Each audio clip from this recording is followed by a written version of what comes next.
और सियासी पारा एकदम गर्म। राजस्थान, मध्य प्रदेश और छत्तीसगढ़ के सीएम का नाम तय होना है। बैठकें चल रही, मुलाकातें हो रही। अगले 24 घंटे के अंदर 24 की तस्वीर तय होनी है। लेकिन ये मुलाकातें सिर्फ 3 राज्यों का चेहरा नहीं, बल्कि 2024 की महाविजय की पटकथा लिखेंगे। इन सब के बीच आज बीजेपी संसदीय दल की बैठक में पीएम मोदी का एक संवाद सूत्र सुर्खियों में रहा। पीएम मोदी की एंट्री लेते ही मोदी जी के नारे लगे, लेकिन खुद को जनसेवक मानने वाले, वीआईपी कल्चर के विरोधी प्रधानमंत्री नरेंद्र मोदी ने कहा कि मोदी जी नहीं, सिर्फ मोदी कही। तो क्या यह सूत्र 2024 की दुनिया खत्म कर देगा?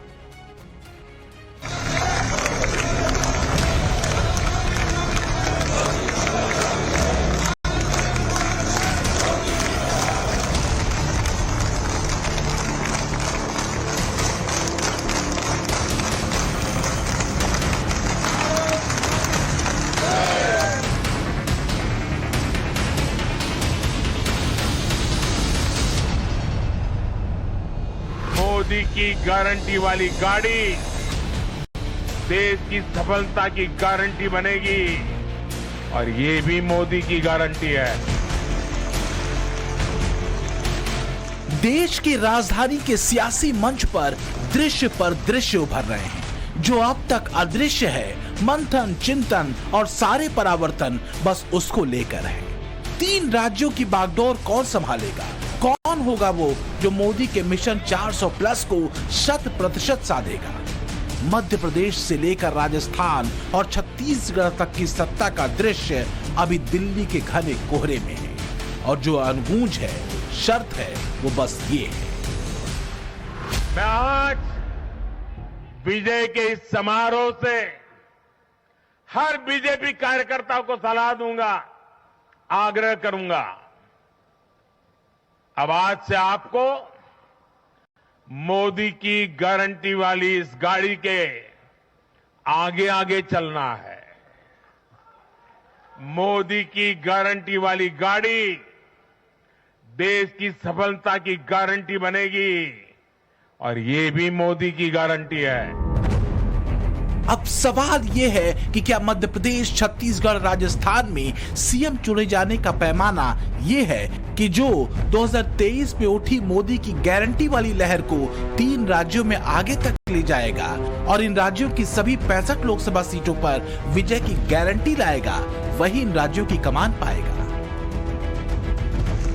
गुरुवार को संसदीय बोर्ड की बैठक में पहुंचे पीएम मोदी का स्वागत जय घोष के साथ हुआ।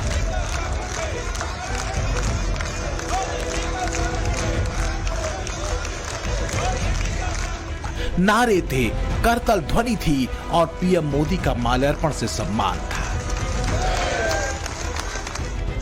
पार्लियामेंट्री बोर्ड की बैठक में एक बात पीएम मोदी ने कही, वो दीगर है। हमारे प्रधानमंत्री जी ने कहा कि आप मेरे नाम के आगे जी ना लगाएं, ऐसे ही आप बोलें तो लोगों को ज्यादा लगाव, ज्यादा अपनापन लगेगा। मोदी का ये कहना कि मुझे मोदी जी मत कहिए एक लाइन भर नहीं है, बल्कि वो संवाद है जो हर कार्यकर्ता को उनसे जुड़ने में सहज बनाता है, ताकि औपचारिकता के बजाय बिना हिचकिचाए खुला संवाद हो और चर्चा हो। फिलहाल जो चर्चा है वो 3 राज्यों की बागडोर को लेकर चुने जाने वाले चेहरों पर है। मध्य प्रदेश में क्या शिवराज फिर सीएम बनेंगे? राजस्थान में क्या महारानी वसुंधरा फिर कमान संभालेंगी? छत्तीसगढ़ में बीजेपी किसे सत्ता की बागडोर सौंपेगी?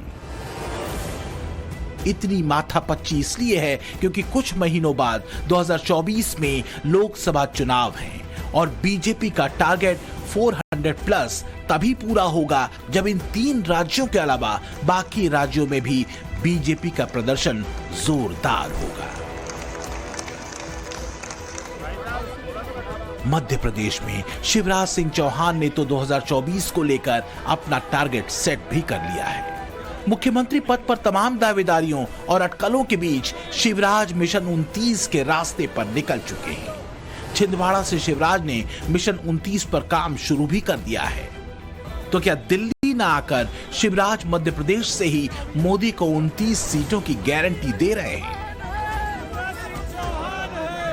मैं मुख्यमंत्री का दावेदार ना तो पहले कभी रहा और ना आज हूं। 2019 लोकसभा चुनाव में मध्य प्रदेश में बीजेपी को 29 में से 28 सीटें मिली थी, जबकि कांग्रेस को सिर्फ एक। बीजेपी का वोट शेयर भी बम्पर था 58% का, जबकि इसके मुकाबले कांग्रेस को महज 34% वोट मिले थे। मोदी की गारंटी अगर बीजेपी की जीत की गारंटी बनी है तो मध्य प्रदेश, राजस्थान और छत्तीसगढ़ की कमान भी उसी चेहरे को दी जाएगी जो मोदी को सभी लोकसभा सीटों पर विजय की गारंटी देगा। पेंच राजस्थान में भी सीएम पद के चेहरे को लेकर फंसा हुआ है। यहां कुल 25 सीटों में से पिछली बार सभी की सभी बीजेपी गठबंधन को मिली थी। इसमें अकेले बीजेपी को 24 सीटें मिली थी। 60% वोट बीजेपी की झोली में गिरे थे। राजस्थान में सीएम पद के चेहरे को लेकर लगाई जा रही तमाम अटकलों के बीच वसुंधरा राजे ने जेपी नड्डा से मुलाकात की, तो वहीं सांसद पद से इस्तीफा दे चुके बालकनाथ की मुलाकात भी केंद्रीय गृह मंत्री अमित शाह से हुई है। इसके अलावा शाह से मिलने गजेंद्र सिंह शेखावत भी पहुंचे। ऐसे ही छत्तीसगढ़ की 11 सीटों का दांव भी अहम है। पिछली बार बीजेपी को 9 सीटें यहां मिली थी, कांग्रेस को 2। इस बार बीजेपी का टारगेट 100% विजय का है। एक दर्जन नाम चल रहे हैं अभी, और नाम भी चलाने वाले आप लोग ही हैं और इसलिए धन्यवाद आपको, आप मेरा नाम चला रहे हो। हाँ, ये ठीक है, रविवार को खत्म हो जाएगा। विधायकों में से सीएम होगा या कोई नया चेहरा भी आ सकता है कि 230 विधायकों में से ही सीएम होगा सर? ये मैं कह रहा हूँ ना, इसका जवाब तो आपको 10 तारीख को पता लग जाएगा। एक बड़ा घटनाक्रम और है। गुरुवार शाम को यूपी के सीएम योगी आदित्यनाथ पीएम मोदी और शाह से मिलने पहुंचे। कहा जा रहा है कि सीएम योगी ने मोदी को राम मंदिर समारोह की तैयारियों के बारे में जानकारी दी। सूत्रों के मुताबिक खबर यह भी है कि यूपी में योगी मंत्रिमंडल के विस्तार पर भी चर्चा हुई है। सुहेलदेव भारतीय समाज पार्टी के अध्यक्ष ओम प्रकाश राजभर के एनडीए में वापसी के बाद से उनके योगी कैबिनेट में शामिल किए जाने की चर्चा तेज है। वहीं पूर्वांचल में ओबीसी के चर्चित नेताओं में से एक दारा सिंह चौहान की भी योगी कैबिनेट में वापसी की चर्चा है। यह अलग बात है कि वो घोसी विधानसभा उपचुनाव हार चुके हैं। दूसरी तरफ कांग्रेस की 3 राज्यों में करारी हार के बाद अखिलेश राहत में दिख रहे हैं। कम से कम मुस्लिम वोट बैंक पर कांग्रेस की नजर वाला डर अब यूपी में वो खत्म मान रहे हैं। अखिलेश का कॉन्फिडेंस हाई है। जो समाजवादी लोग हैं तैयारी कर रहे हैं कि उत्तर प्रदेश में सबसे ज्यादा सीटें जीतें और किस तरीके से गठबंधन मिलकर के भारतीय जनता पार्टी का यहाँ पर सुपड़ा साफ करें। जो दावा अखिलेश कर रहे हैं उसके पीछे वजह उनका खुद से ज्यादा इंडी गठबंधन पर भरोसा है। 2019 के लोकसभा चुनाव में यूपी में समाजवादी पार्टी को 80 में से महज 5 सीटें मिली थीं और पार्टी को 17.96% वोट मिले थे। यह हाल तब था जब बीएसपी के साथ समाजवादी पार्टी का गठबंधन था। मुस्लिम यादव दलित वोट के साथ अखिलेश को उम्मीद थी कि वो कमाल कर देंगे, पर भद्द पिट गई। यूपी ने मोदी का सबका साथ सबका विकास का मॉडल चुना और हार के बाद बुआ बबुआ का सियासी गठबंधन एक बार फिर कड़वाहट के साथ टूट गया। आज यूपी नो कर्फ्यू, नो दंगा। यूपी में सब और चंगा। नो कर्फ्यू, नो दंगा। यूपी में सब चंगा। रंगदारी ना फिरौती। अब यूपी नहीं है किसी की बपौती। माफिया अपराधी हो गए अतीत।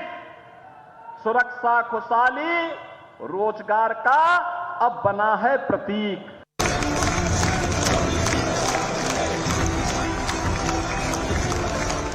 संवाद, संवेदनशीलता और सकारात्मक लक्ष्य ब्रांड मोदी को अजेय बनाता है। 2023 की बड़ी जीत को मोदी बेहद सधे तरीके से 24 तक और उससे आगे ले जाना चाहते हैं, क्योंकि मोदी कहते हैं कि 2023 की 3 राज्यों की जीत ने वास्तव में इंडी गठबंधन की जातिवादी राजनीति, तुष्टीकरण दांव, पारिवारिक सत्ता और सिर्फ सत्ता के लिए बने गठबंधन के दांव को नकार दिया है। इस संदेश को जनता तक पहुंचाने में मोदी ने बीजेपी कार्यकर्ताओं को बेहद सफल बताया है, उनको क्रेडिट दिया है।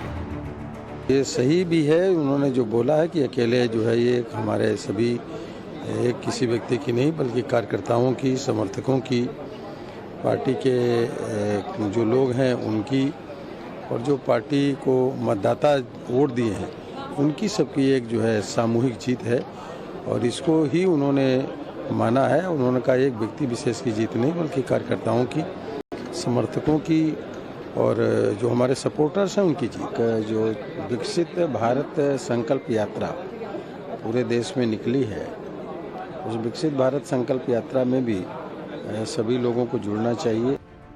यही वजह है कि 3 राज्यों की कमान संभालने वाले चेहरों को लेकर भी मंथन हर पहलू पर किया जा रहा है, जो न सिर्फ मोदी के मिशन की गारंटी बन जाएं, बल्कि कार्यकर्ताओं के साथ भी उनका संवाद सहज हो। चेहरे भले कई चर्चा में हों, पर चुना वही जाएगा जो 2024 में मोदी के तय विजय लक्ष्य की गारंटी लाएगा।